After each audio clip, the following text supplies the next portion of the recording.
Hello and welcome. In today's special edition of Art Alive Acoustic, we're examining the musical career of Bootle's most loved singer, songwriter and guitarist, Pete Riley. Some will remember Pete from his 90s band Treehouse, but he found even greater exposure in the United States in his collaborations with Edwin McCain and the US hit Shooting Stars. More recently, Pete has teamed up with Liverpool legend Henry Priestman, and latterly his work with Grammy Award-winning Amy Wadge has led to sell-out tours. Coming up, we have some live and exclusive performances by Pete, as well as his recollections of a life in music. And here's a little taster of what's in store in today's show. Loneliness will fall, shadows over me, pictures on the wall will be the last things that I see. Outside, looking for the right, hoping my belief washes over me.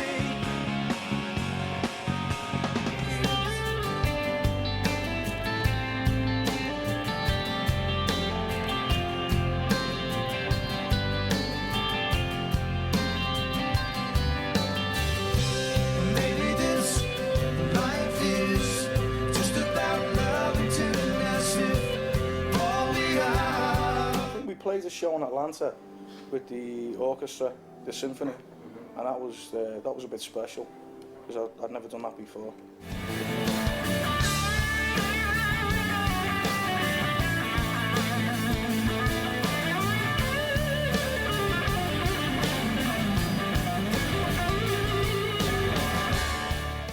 So, welcome Pete Riley. Okay, so Pete, brought up in Bootle, Liverpool lad. Was music always going to be a career that you were going to be interested in? Yeah, I think so, Paul. I think coming from a musical background, family, you know, my dad played in bands in the 60s. In fact, that's his guitar, so which I'm going to use later. Yes, fantastic. So yeah, I think it was always there, you know, in the family and people. You know, whenever we had parties at the weekend, you know, you'd get tons of people coming back and everyone would give a song, and I learnt how to play a few chords, and my older brother had sent me downstairs, and I'd sing play a song or two and get a couple of shillings in a cup. So you know what I mean? That was the first time I ever sort of, you know, I thought, this is cool, this. A young entrepreneur. Yeah, it was even then, it was, you know, I think it was in the blood, I think. So you did your first gig, I believe, when you were 12. Yeah, first real gig, or first paid gig when I was 12 in a pub in Bootle called the Chaucer, which is no longer there. No. That was with a couple of school friends, Neil and Jan, and it was a little three-piece. And again, it was that moment where you think, yeah, I want to do this. This is brilliant. Yeah. And so later on, you start to get involved in bands, and I'm just thinking some of the interesting members of bands that you got involved with. Paul Reynolds, for example, you were in a band with Paul Reynolds from A Flock of Seagulls, Johnny Leggett and drums, Gary Johnson from Hammy and the Dance and China Crisis. How did you meet all these characters? I think just through being in various bands through the 80s, you know, you kind of get to know these people. I got to know Paul through playing gigs in the North End in venues like the Firehouse in Bootle. And Paul had come back from touring with A Flock of Seagulls at that point, obviously. And we sort of knew each other on the scene. And then the first band that I was in, Ultimate Vision, that was the very first band. We went to Ronnie Scott's, played a gig in Ronnie Scott's, and Andy Summers out the Police was in the audience, and we just thought that's what happens when you went to London. You know, you bump into all these like superstars. But that went on to become the first real band, which was the Cutters. I gave Paul Reynolds, we were auditioning for a guitarist at the time, and someone suggested Paul, who I love dearly. I gave Paul a call and he came on board. And then John Leggett from Cook to Books, as you said, he came on board, and that was the setup for probably about 2 years. And then that kind of, you know, people tail off in bands and go their other ways and stuff, and that then became Mike Casato, Carl Woodward, myself and Paul O'Brien, which was the version of the Cutters that was about 4 or 5 years we toured as that lineup. And what was that? What was the writing process like in those days? How would you put I things think together? we just, you know, it was whoever. I mean, Paul and I did the writing in that band, and you know, whoever sort of came up with a good tune and a good lyric. You know, it could be anything really. It could be inspired by a conversation you're having with someone, and they say, you know, in fact, an example would be a friend of mine. I was on the phone to him a couple of months back, and I said, "How's things going?" And he said, "It's been 9 miles of bad road."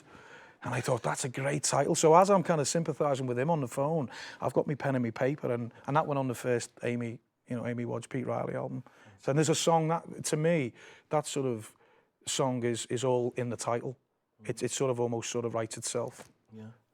I mean, it sounds, because you've had an international career, how much did Liverpool influence your writing? Well, I mean, I'm a massive Beatles fan. My influences are Beatles and Motown. So Marvin Gaye, Stevie Wonder.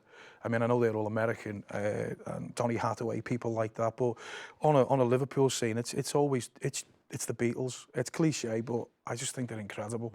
You know. Yeah. I mean, we're going to go to one of your songs in a moment, A Million Places.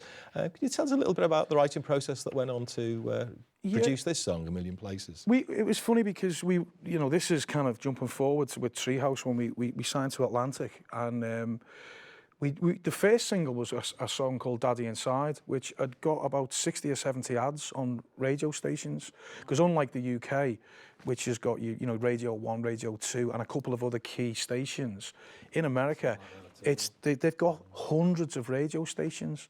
So Daddy Inside actually had been added to 70 stations. So we thought we were going to shoot a video for Daddy Inside, but the Atlantic Records said, no, we want to go to the next single, Million Places, which we were a bit kind of like, oh, you know. But then they said, but we're going to shoot the video in New York. So that kind of cheered us all up. So we went off to New York, and we shot the video for Million Places in New York. Wow. Yeah. That must have been an experience.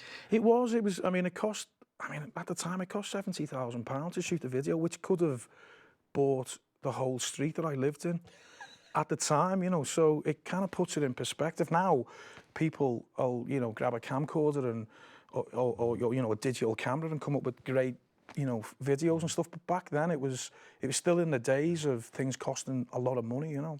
Okay. So we're going to go to Pete's first performance, and this is A Million Places.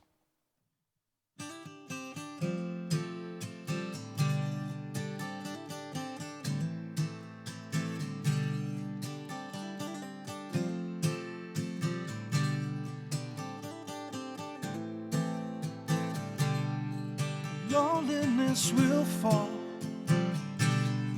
shadows over me. The pictures on the wall will be the last things that I see. But when I leave the room, will I believe in me? 'Cause when I'm falling into you,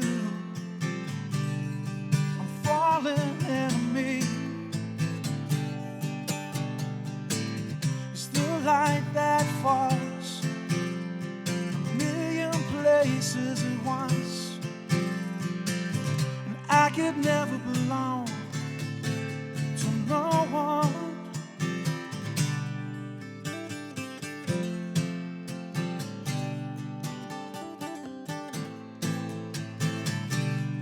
Then I saw you in my dream, and you just looked the same. But you were helping me believe that I could be someone I did. Oh, and when I leave the room, will I believe in me? 'Cause when I'm falling into you, falling into me. Tell me, don't you know it's the light that falls a million places at once? I could never belong to no one. I have to face this dance alone.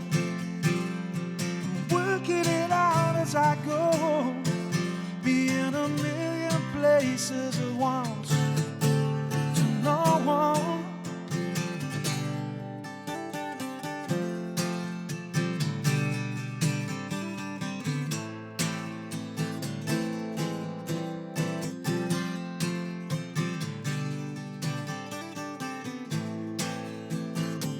Tell me, don't you know the light that falls a million places at once?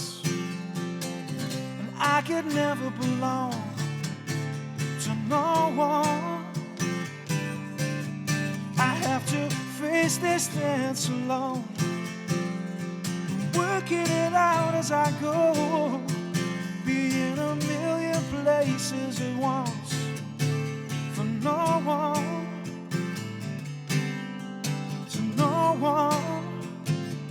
Because the light that falls in a million places at once, you know, the light that falls in a million places at once, you know, the light that falls.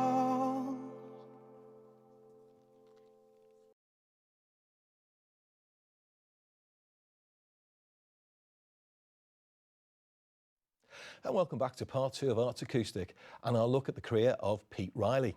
So Pete, you've had a long career in music, I can say really, but a lot of it tended to be over in America. And I'm thinking about when you started this with Treehouse, you were strongly advised actually not to go over. You know, it could have been a costly mistake, should we say. Yeah. But you went ahead regardless with the backing of your manager, Dan Priest, I believe his name was. That's right, yeah. So why did you go? Well, to be honest with you, in the UK, we weren't really having much joy with the labels.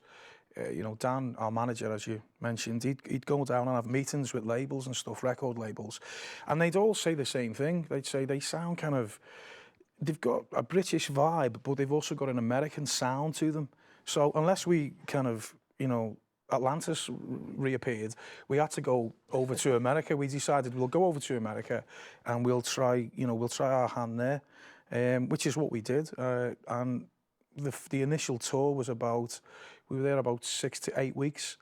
And after coming back off that tour, we had 2 record labels, Sony and Atlantic, both offered the band a record deal, which was crazy because before we actually went over, Dan, our manager, because it was a costly thing to do, and he was advised by various people that it was just a big waste of money, you know. But Dan, being Dan, said, no, you know, I really believe in the band, and to be honest, we really had exhausted every option, so it was our last throw of the dice, really. Yeah. I mean, it's quite interesting, I think, going over there, because you played quite a lot of venues, did quite a bit of touring. I mean, Whiskey A Go-Go and the Troubadour, Los Angeles, and then word started to spread out about this band from Liverpool, and I've got one from a comment from Mike Sutton, MTV, and this is how he described the band. He said, Treehouse are an alternative band from Liverpool, England.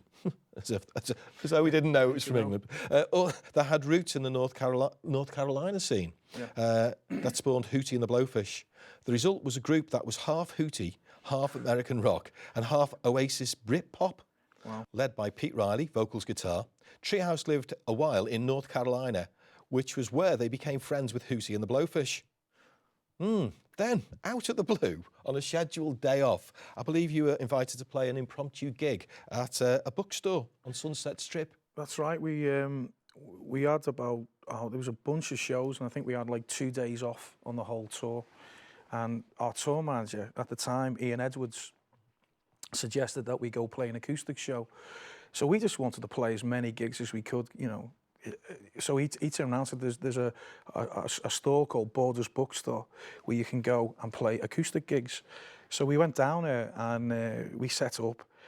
And, you know, typically, you know, America, you wouldn't get it in the UK, but we started to play, and like Tracy Ullman walked in with her kids and she stopped and was like, okay, what's this? And we were lucky, a guy from Sony Records, just on a day off, was buying something from the store. And that's how the kind of Sony Records thing came about. He turned around and said, you know, are you guys signed?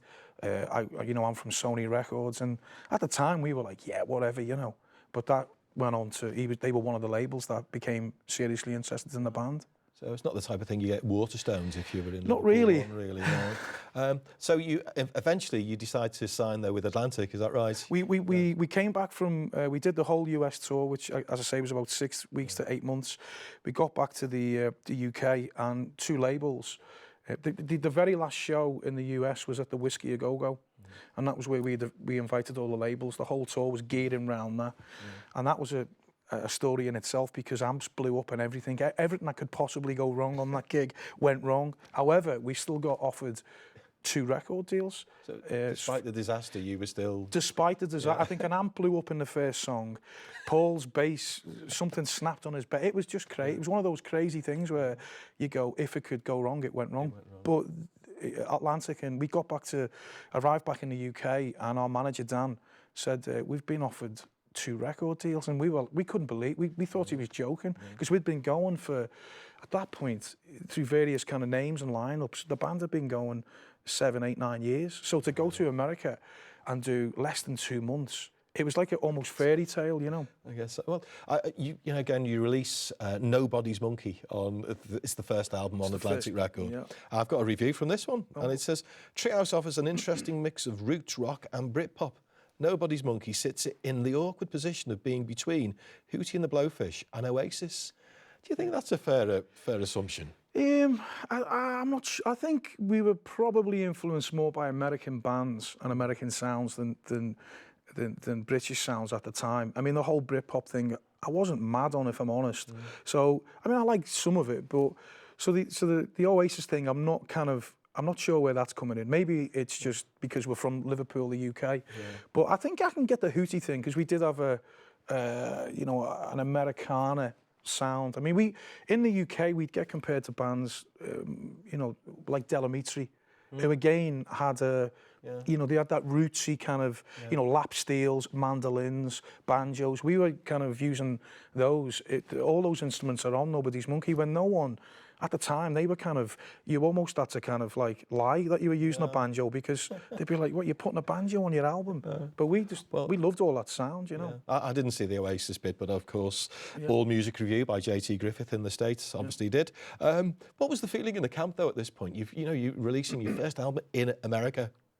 What's the feeling in the camp then? It was daunting really because you've got to remember we'd gone from playing the likes of the Lomax in Liverpool, which we used to play regularly and sell out, and that was huge to us. To have a queue outside the Lomax when you were, that was like we thought we'd made it. That was the big thing. And then when we got signed, we suddenly realised that you go over to America, which is geographically such a huge country, and I mean, I think you can fit the UK something like 6 times just in Texas. So it was a big, you kind of, the enormity of it sort of, you got it. But we had a great time, and we went from playing the Lomax. I think the first couple of shows we did were with Hootie, opening for Hootie and the Blowfish in front of I think there were 25,000 people. So it was quite surreal. I mean, we were giggling just like little kids. Right. Well, we're just about out of time for this section, so we're going to cut to the next song, which is Odd Shoes.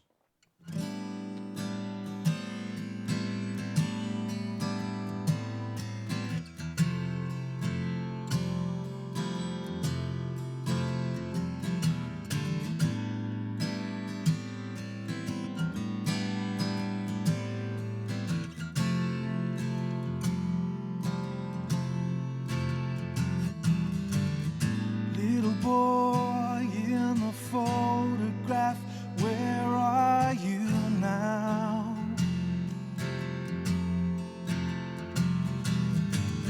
Draw your gun, shoot the sun until it goes down. Just look what's become of you, and you with your eyes. Shoes, and suddenly I turn around, a little older now, and suddenly I see myself in front of me. There's no need to doubt, 'cause you work it out. what life is really about. It's really about.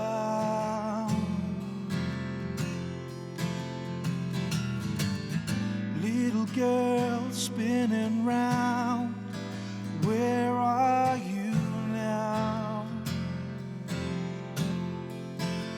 You're catching butterflies, lullabies, laughing out loud. As you act like you don't care, you with your long hair. And suddenly I turn around, a little older now.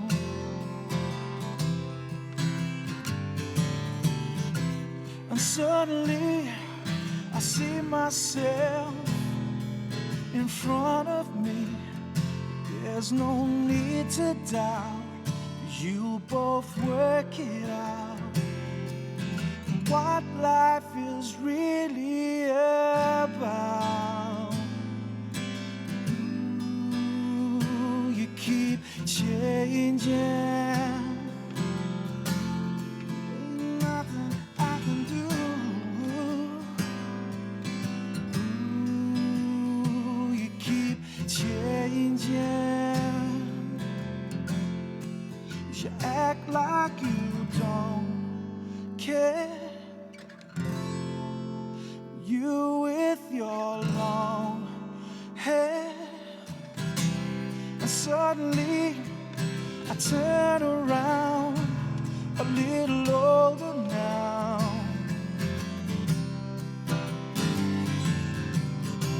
And suddenly I see myself at 70, looking back at me. There's no need to doubt, 'cause now I know what life is about. It's really about.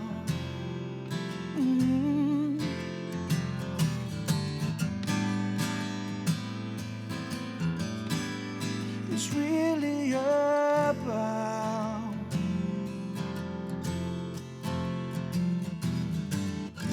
Little boy in the photograph, where are you now?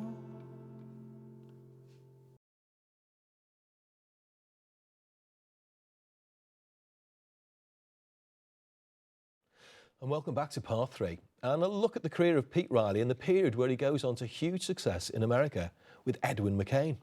So just finishing off that last bit, Peter, you've been over with Treehouse, you've been signed Atlantic Records, you released your first album, and then it sort of starts to fall apart a little bit then. Yeah, we were there. Treehouse we toured intensely for 2 years. With basically a trailer and a Ford Econoline. So we were doing it, even though we were signed to Atlantic, it's real kind of budget, you know. Yeah. And after 2 years, we were burnt out. Yeah. You know, we'd done thousands of gigs at that point, and we all arrived back a little bit jaded and sort of slightly disillusioned about it all. And everyone kind of went their own way. Looking back, we probably should have stuck together and not split. But then, you know, we were young. In hindsight, you can look back and see these things, but, you know. Yeah, because you've worked hard all those years to get the deal, you get the deal. And was it just the pressure, the intense pressure of doing 2 years solid out on the road? Because that seems to be the American way, doesn't it? Yeah, it was. I think the label, you know, I think we would just work too hard. I think those 2 years, I think if it had been sporadic and we'd have gone over and done a couple of tours, you know, and then come back to the UK, done some shows in the UK, and then sort of done it that way. But I think because we were just over there 2 years solid, I think we came home. It was like 2 or 3 times within that period. So it was difficult, you know. Yeah. So as that intensity, you come home and it's all feeling a bit flat then, and there's a quite dramatic turn of events with a phone call. A phone call, yeah, from a great friend of mine called Edwin McCain, who's not known in the UK, but is a platinum-selling US artist, and I'd, you know, a bunch of hits. And when Treehouse were over there, I got to know Edwin because we opened for him on a whole summer, for a whole summer worth of shows. And he became a really good friend, you know, and he'd sort of, you know, we'd be playing, opening the shows, and he'd be side stage watching us. So he really liked the band and he liked the songwriting. And I got a call out the blue from Edwin, and he invited me over. I think he knew that Treehouse had sort of disbanded, he would split, and he said, you know, do you want to come over and play, just grab your acoustic and do it solo? And to be honest, I kind of bottled out of it initially because I didn't think I could do it. I said, you know, yeah, I'll do it, but I bottled out of it. And my brother come round, Steve Riley, he come round and said, you're doing it, because it's too big a gig. You can't knock it back, you're doing it, get on a plane. And I said, well, what if it doesn't work? He said, well, if it doesn't work, you can just get on a plane and come back home. So I went over and opened for Edwin for like 2 months. And then he asked me to join the band, which was great. I mean, I just didn't see that coming. No. It was crazy, you know. I think a lot of people probably wouldn't recognise the enormity of being asked to perform and then join Edwin McCain because of the size of the audience he had in America. Yeah. I mean, the multi-million record sales and platinum, you know, albums. Of course, we don't know a huge amount about it because it's happening all in the States. At this point, you actually get a chance to write with Edwin McCain. What was that like? Yeah, that was brilliant. I'd been in the band a couple of years at that point, maybe 3 or 4 years, and we'd been touring heavily. And then we were recording a new record, Scream and Whisper. And Edwin said, you know, let's grab a couple of, it wasn't kind of any big sort of plan as such. It was just, Edwin said, look, there's a couple of guitars knocking about. You know, let's go to the hotel room and you know, we'll write some songs. And afterwards, people were asking me how did I get Edwin to write with me? And it wasn't like that. It was just, you know, we kind of clicked and connected. And I think Edwin's music wasn't that sort of far removed from Treehouse, so it was a natural sort of thing, I think, looking back. Yeah. And I think it was, you know. Yeah. Well, I mean, a couple of the songs that you were co-writing, Shooting Stars, this is a massive hit in the States, which we're going to perform later on, and Say Anything. And again, looking at one of the pre-reviews for that, because you probably, you know, you didn't know whether it was going to be a huge hit, but there's one from Pop Matters, the first review from about Shooting Stars. Having to nail down the absolute best song on this album is an easy task. It's Shooting Stars, a co-write with Angie Aparo and Pete Riley. Pete Riley, a great musician and fabulous vocalist in his own right. This isn't to say that the rest of the album isn't bad. It's just that, wow, this particular song absolutely roars, insofar as McCain's song can roar. With hit single potential. At just under 4 minutes, it's the perfect length to get McCain radio airplay and score talk show appearances, and the chorus takes but one listen to get stuck in your head. Wow, what a great review that is. That's from Pop Matters. Now, of course, it's very difficult to predict whether it's going to be a hit record, because if you knew, we'd all be making them, wouldn't we? Yeah, absolutely. So how did that process, when did it actually start to take off with Shooting Stars? I think it was just going back to radio, excuse me, going back to, in America, it being so big, it just started to get played on the radio, you know, more frequently. And I think Say Anything was the first single, which Edwin and I wrote with Maya Sharp. And then Shooting Stars was the second single, and it just kept getting added to more stations, and then suddenly you're like, every station you turn on, or you'll walk into a petrol station, or you'll walk into a restaurant, and it'll be getting played. You suddenly become aware it's everywhere. You know. So you're starting to feel that actually this is happening now. It's out there. Because being in the eye of the storm and touring, do you become a bit cocooned in that sort of? Yeah, when you're on a big tour bus, you know, and you've got your little bunk, and you're sort of in your own little world. It's bizarre. It's like you're in this sort of torpedo going down the US highways, and you're sort of disconnected with what's going on outside. Yeah. So you'd stop off at a petrol station and go into, you know, buy a drink or something. You'd hear it on the radio. Yeah. You go, oh wow, it's getting played. I mean, this is amazing times, really, because you guess you've got this, and you're a lad from Bootle, and there you are in America with all this airplay going on. Are there any real standout moments from those amazing times? With Edwin? Yes. Just playing places like we played Minute Maid Stadium in Texas, which I think holds about 80,000 people. So that was one of those moments. We were wheeled on a big hydraulic stage at half-time, the baseball game, and it was, I think moments like that, you pinch yourself going, God, do they know I'm from Bootle? You know, are they going to find out in a minute? And there's going to be a taxi waiting for me outside the stadium. And like Michael McDonald coming on and playing with us, you know, coming on and guest vocaling and stuff. You know, I grew up buying Michael McDonald's albums because I'm a big soul fan. So, there's little moments where you go, is it real?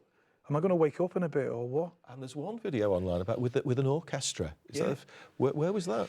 That was shot in Atlanta with the ASO, the Atlanta Symphony Orchestra. Again, and I'd never done that before. You know, it was a big deal. Yeah. You know, playing with a full orchestra behind it. It was fantastic. And really briefly, just before we go to Shooting Stars, because you're going to play Shooting Stars for us live here on Bay TV, where did that song come from? What was that about? Well, it was, as I say, it was an initial, Edwin had the kind of idea for the song, and Angie Aparo had worked on it with Edwin, and then, you know, Edwin brought it to me, because when you're writing, you kind of, sometimes you have songs in various stages, and the premise behind the song is basically, even as far back as when it was finished, it's about the whole bling world we live in, the X Factor. You know, it's like an antidote to that whole scene of, you know, everything's kind of, you know, everyone wants everything immediately, and there's no, you know, that's about a bit more about the substance, I think. And here we're going straight away to this amazing track, Shooting Stars.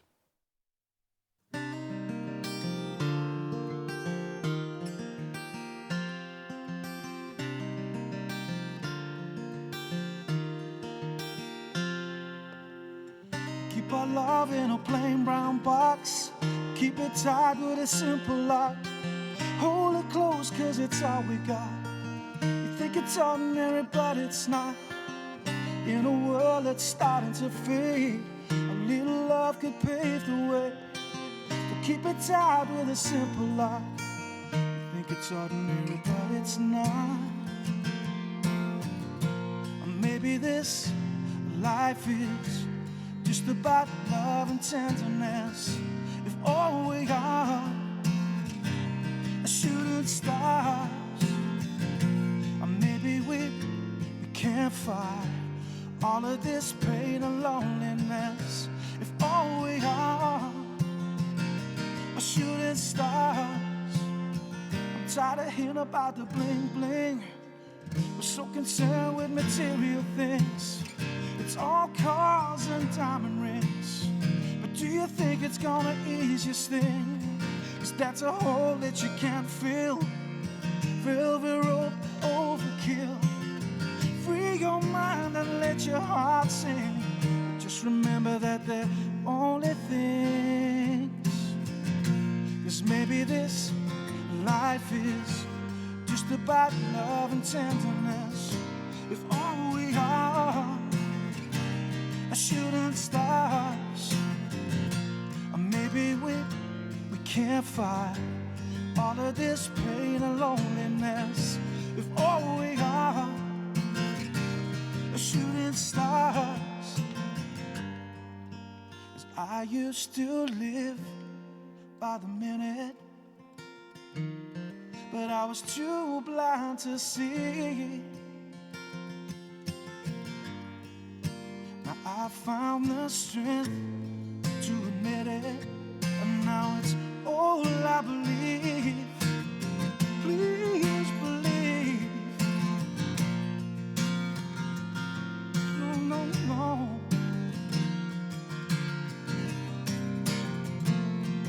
Oh yeah.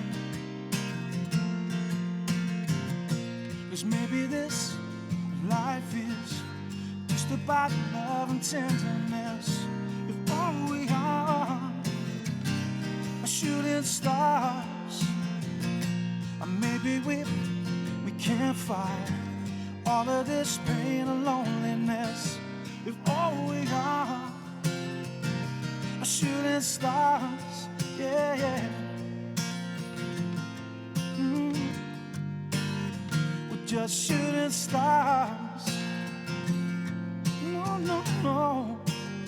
We're just shooting stars. Oh yeah. We're shooting stars. no, no. We're just shooting stars.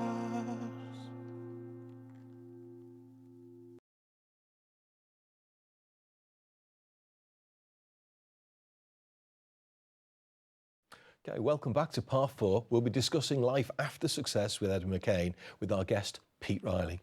So, Pete, you've years again in America, these great successful years, and then you decide that you've had enough. What made that decision for you? I think I'd done, initially, as I say, I thought it was going to be a year with Edwin, and that turned into a decade. It was 10 years, which you blink and you go, out, where did that go, And I think it was just, having a family, kids, the wife. It was time to sort of take some time out, because when I toured with Edwin, I'd spend more time in the US than I would actually in the UK, because my wife and kids still lived in Liverpool. So for 8-9 months of the year, I'd spend in the US. So it was difficult, Hard. Yeah, It's hard it was. going, yeah. I mean, you made the decision, you come back. I mean, how do you follow that level of exposure and success? I don't know. I don't think you do really. You just sort of, crack on with what you do. I'm a singer-songwriter. It's all I really know how to do. I'm not, I haven't got a trade. I'm not that clever. I write songs and sing, so you just kind of get on with it, really. Well, I'm looking at the things that you did do, because I'm just reading off my list now, some of the collaborations you've had since then, because you think, how do you follow something as massive as that, really? You've collaborated with Henry Priestman, we've spoken, Gary Christian, Dead Mono from Sweden, and then more recently, Amy Wadge, Grammy award-winning Amy Wadge. If people aren't sure about Amy Wadge, she's one of the people who's really masterminded a lot of the Ed Sheeran songs. His first song, Songs with Amy, the first EP of Ed Sheeran. And this is the lady that you now do most of your performances with. Also, you've got, I'm just going to read again off my list, there's quite a lot of appearances that you've made. Some are a bit more obscure than I thought. Well, the obvious ones, USA, VHS 1, CBS, Good Morning America. Yeah. I can see that. But then in the BBC in the UK, The Politics Show. That was a bit of a mad one. That was with Henry Priestman. Henry had called up and said, we need to get down to, was it Manchester or London? I can't remember now. We're going to be on The Politics Show. And I was like, on The Politics Show, the Andrew Marr Politics Show. So that was a bit of an odd one, but it was good fun. It was a great... Okay. And you've got also, your music's been used in Sky One's Stella. Yeah, that's with stuff with me and Amy. And the Warner Brothers one over in the States, it's called Jack and Bobby, I believe. That was a Warner Brothers series in the US about young Jack and Bobby Kennedy and Shooting Stars. We were lucky enough that got used in the show. So that was great. And there's one I'm really going to get the dig in here. And there's another one, a Miley Cyrus Disney movie, The Last Song. That was. I was cool with my daughter when that went in, because she was younger then, so I was cool with all the young kids. But that was that went in the movie, the last song. No. As I mentioned before, your latest collaboration, and we've got some of the albums here, is with Amy Wadge. Grammy award-winning Amy Wadge. Might I add. And just recently Grammy award-winnings this year. Yeah, like a couple of 2 months ago. 2 months ago. Yeah. Can you tell us how that collaboration came about? Amy and I, about 5 years ago, we were, as you said, after Ed's, when I concentrated more on writing and collaborating with other people. And Amy was one of those people that I started writing with. We were working on songs for somebody else's album at the time. And I went down to Cardiff, where she's based, and we spent like a week or two writing, and we came up with like 4 tracks. And it was Amy actually who suggested, she said, why don't we keep these songs and not give them to the artist, and we'll kind of, because she really, we really liked the tracks that we'd come up with. And you're always in that dilemma when you're kind of writing for someone else. You think, oh, that might be too good to give away that one. So she said, why don't we do an album? And I was like, I didn't see that coming. I was like, well, yeah, it sounds like a good idea. Let's go and play some shows and release a record.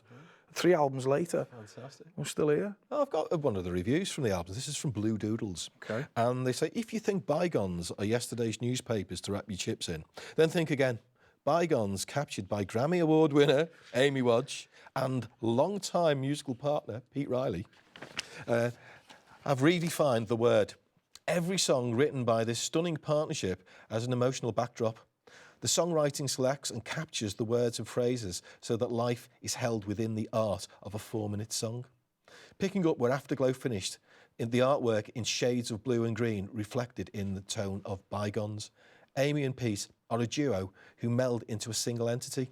The warmth and the musical relationship, mutual understanding, friendship and the experience of touring all blend and weave together, creating the sound that is distinctively Wodge and Riley. No. Wow. So I didn't write this, by the way. That's fantastic. That's amazing. Where do these new songs come from?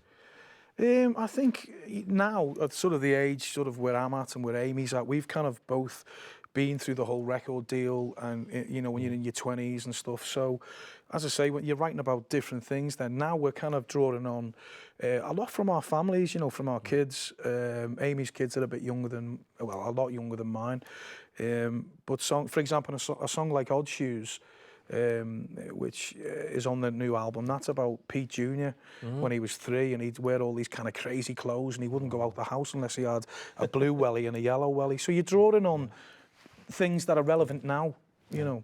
So, I mean, again, been successful sell-out tour just recently with Amy Wodge. If viewers want to hear more of your work, where can they get a hold of your album? You can go on, you know, my website or Amy's website, and a lot of the records that we put out, the three that the trilogy, as I like to call it, they're sold at shows, and as I say, mainly because we are the label, if you like. Yeah. They're not released through a major. No. So it's primarily at shows or off websites. Okay.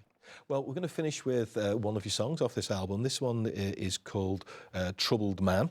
And just very briefly, this is... Well, I mean, self-explanatory. The title says it all. I don't think the lyrics will kind of... Well, I'd just like to say thank you ever so much for coming in today and telling us all about this fantastic career in music and playing some absolutely wonderful performances. This is Troubled Man by Pete Riley.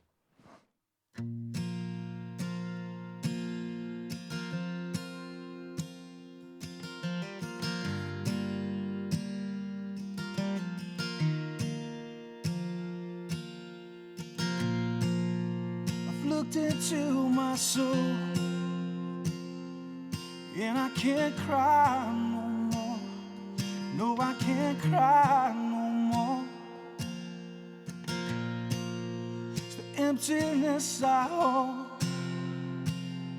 is weighing me down, is pulling me down. And if there's one thing that I know, it's that I can't lie no more. No, I can't lie no more. Silence in between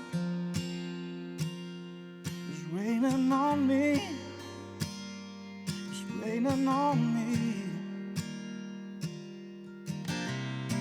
'Cause this was not part of the plan. It's just the person that I am, a troubled man.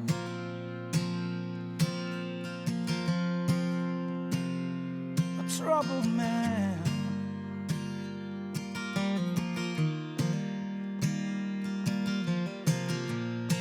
It's hard for you to understand. It feels like hope is slipping away from me, slipping away from me. I'm treading water all alone. It feels like I'm gonna drown. Going down. 'Cause this was not part of the plan. It's just the person that I am, a troubled man. You know that you can save me, help me understand. Won't you be my halo?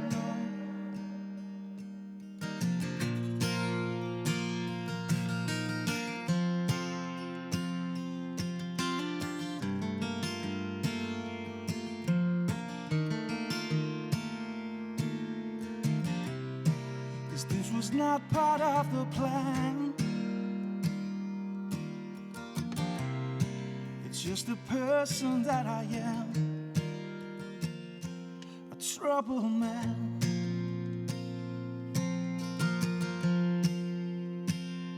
A troubled man. I'm just a troubled man.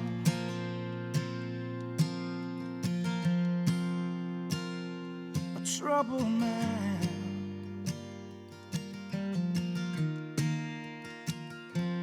A troubled man.